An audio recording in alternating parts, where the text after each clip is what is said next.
I'm here because I am a roaring lion crying out righteousness. Imagine this. You wake up in America one day and it becomes pretty much the sentiments of all Hamite people. Now they're black. They call themselves black or Africans or African Americans.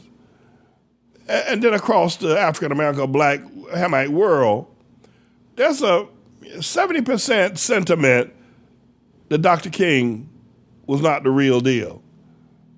Dr. Martin Luther King Jr., the slain civil rights leader, the winner of the Nobel Prize for Peace, was not the real deal. That he did a lot of things, but in the broader scheme of truth, he wasn't the real deal.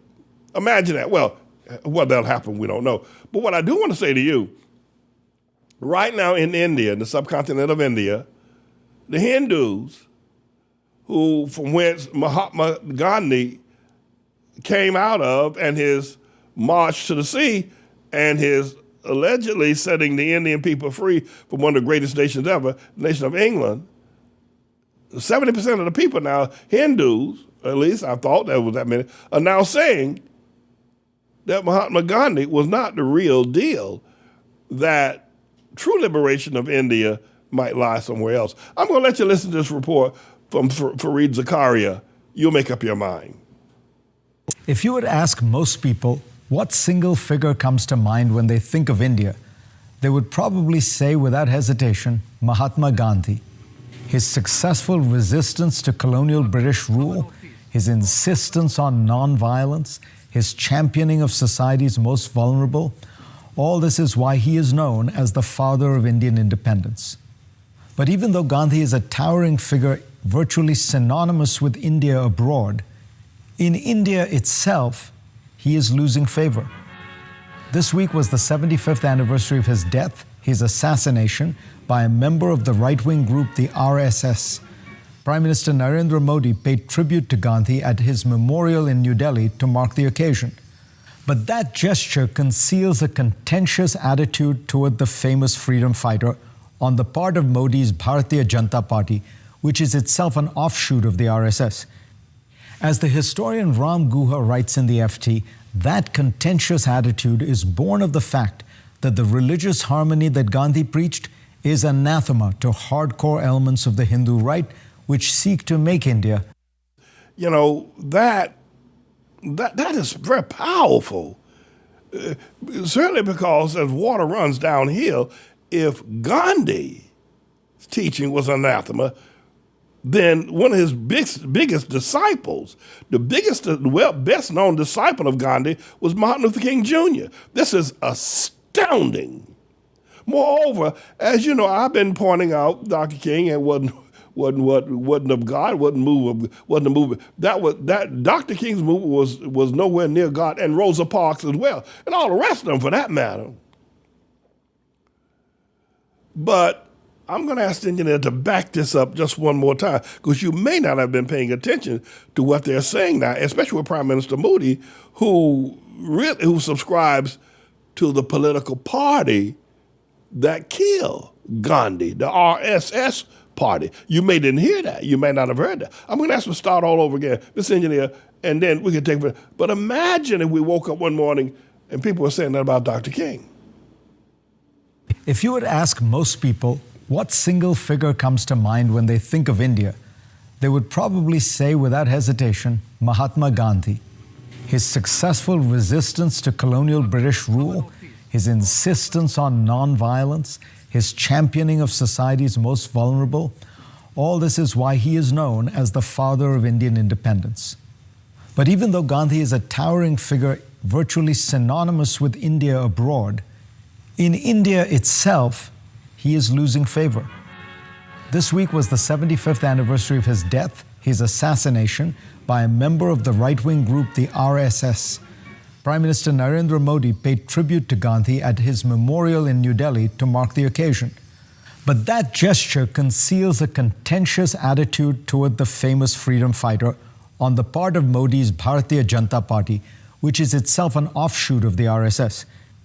As the historian Ram Guha writes in the FT, that contentious attitude is born of the fact that the religious harmony that Gandhi preached is anathema to hardcore elements of the Hindu right which seek to make India into a Hindu state. Though Gandhi was himself an upper caste Hindu, he celebrated the diversity of India, both its many languages and its many faiths. But the nation's current leaders sometimes seem to believe that Hindus deserve and ought to seize supremacy in a land in which they are the overwhelming majority.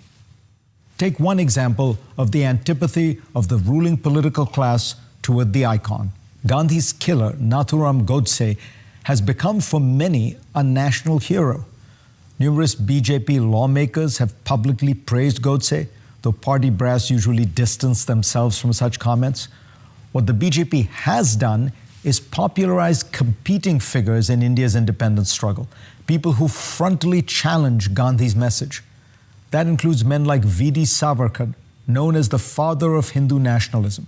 As Guha notes, he was a man who hated Gandhi and Muslims. Okay, so you've been listening to Pastor Manning, that's me, for some time, and I've challenged Dr. King. I've been, probably one of the persons on the planet I've challenged him. And I challenged him all the way back to Gandhi. Now Gandhi is being challenged. And Gandhi's strength, if you will, was leading to a better, if you will, caste system in the Hindu religious ideal. And Dr. King's whole purpose was that we have been ill-treated by white folk. There's no biblical connection to God's saying we should be slaves, and that we should build, if you will, a resistance to white, if you will, leadership and white dominance, in which I have completely and resoundingly actually pointed as error. If you listen to this, and perhaps I'll play it again. What we now see, what Fareed Zakaria is reporting coming out of India is the exact same thing I say every day about Dr. King. And Dr. King, of course, Dr. King was a great disciple of Gandhi. I don't know what you might think about Pastor Manning. You may have your ideas, this, that, and the other. But there are one or two people might, so Pastor Manning, you may be ahead of our time. You may be way out there ahead of us in terms of your wisdom, your clarity, your understanding, and your love for God and for his people and for the truth and righteousness. Pastor, you may be ahead of us. We may be just be coming out of the cave, and you've been walking around with street lights. And we're just coming up out of we didn't get out the cave yet, Pastor Manning. So therefore our response to you is one of caveman mentality. Imagine what's happening now in India with Gandhi not being so much as the great savior. But in fact, perhaps India would have been better. And the other thing is that throwing off the British colonial rule, Gandhi didn't have to be, it could have worked out some other way. And I have to tell you this, tens of thousands of Indians died during Gandhi. I mean, they were actually mowed down by machine guns by the British.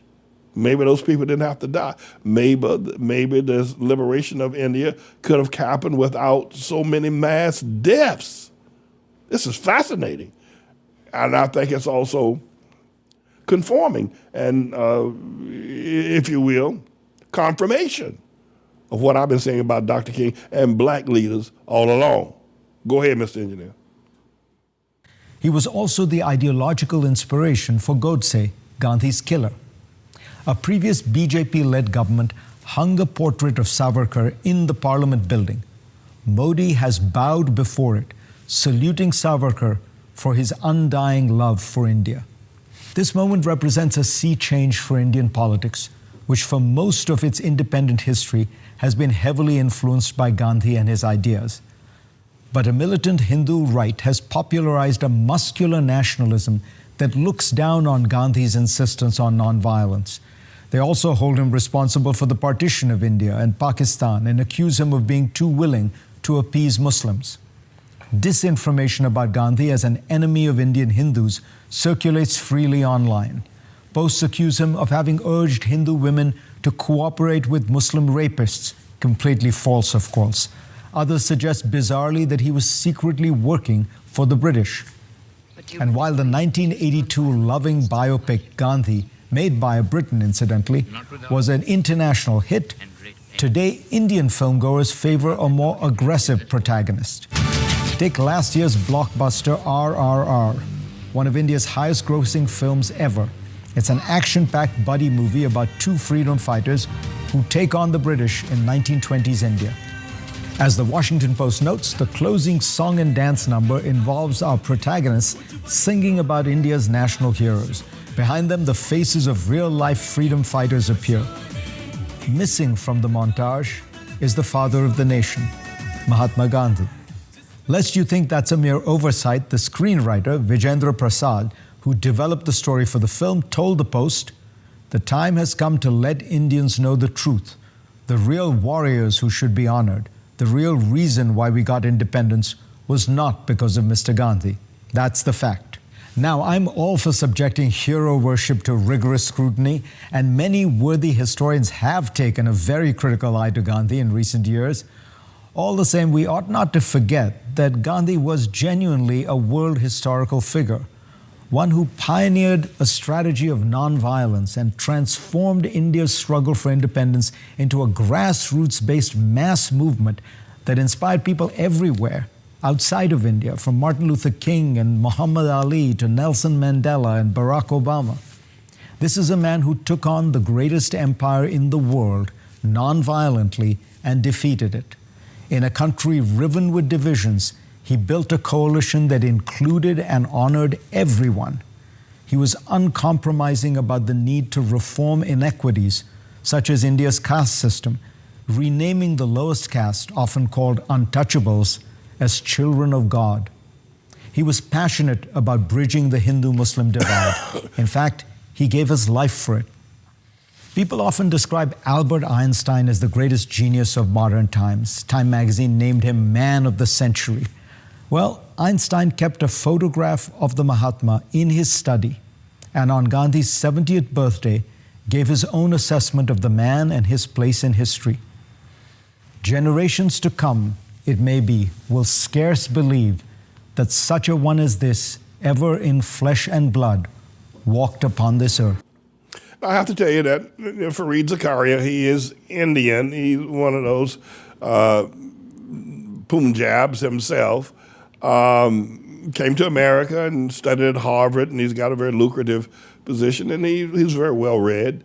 And he understands international affairs. And so, though he presented us with the truth about what Indians are thinking about Gandhi, he tried to wrap it all up and put a sweet bow and package on it. That somehow or another, that they are wrong, and that Gandhi remains a towering figure in the world.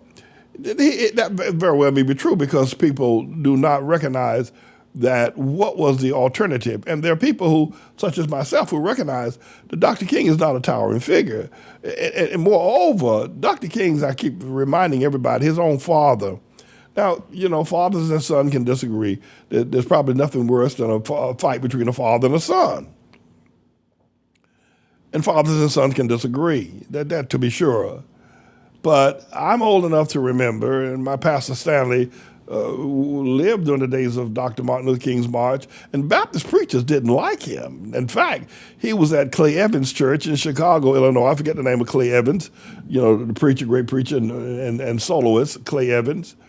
And he was a pastor of Jesse Jackson for quite some time there in Chicago. And they used to hold a Baptist Ministers Conference at Dr. Clay Evans Church every Monday at 12 noon in Chicago. And Dr. King came there one day, and I think Dr. Clay Evans pulled a gun and told him, "Get out of here. You rabble-rouser, get out of here. Don't come back no more." And all the Baptist preachers, Dr. If you will, Joseph Harrison Jackson, president of the National Baptist Convention in USA Incorporated, also was against Dr. King. And but as I said before, Dr. King was supported by the media, by Japheth people, and by the Jewish people who needed the South to be put down and to be trampled, and they needed a champion. But after Dr. King had defeated the South, and he went on to try to put down the North, and American generals' involvement in Vietnam, they dropped him like a hot potato and then killed him. This truth. I sit in and I said, Pastor, you say, Pastor Manning, you're just wrong, Pastor Manning. Dr. King was a great man, and we now can sleep in hotels, we can now eat at restaurants, and we can do this, and we got black people on television, we got black people as mayors and politicians now. And I say to you, yeah, what you didn't have before Dr. King, you didn't have black people living in shelters. You didn't have black people in Chicago killing one another, like killing roaches and rats as much as you possibly can over one weekend. If there were more hours at night, more black people were killed in Chicago. You didn't have more dissolution, more black people without business, without equity, more black ignorance, no building of schools, no foundation. Before Dr. King, you didn't have any of that. Since Dr. King, you got tons of it now. Even though you got these so-called house Negroes that are so-called making all this, doing all this good, the life of black people is, if you will, exponentially worse now than it has ever been since Dr. King. And that's a hard look and a truth. And then you got all these race hustlers. You got people like the likes of a low-life snake called Al Sharpton, so-called being the face of black America. You got to be out your damn mind. Got to be out your mind. Al Sharpton, the father of black America, have you lost your mind? But because there's such weakness and absence of truth with black folk, Al Sharpton becomes a prince, you see? So wanted to be able to say a word to you about that today. I suppose we won't hear much more about that, because people like to keep their idols as their idol. But I want to thank Fareed Zakaria for bringing that to our attention.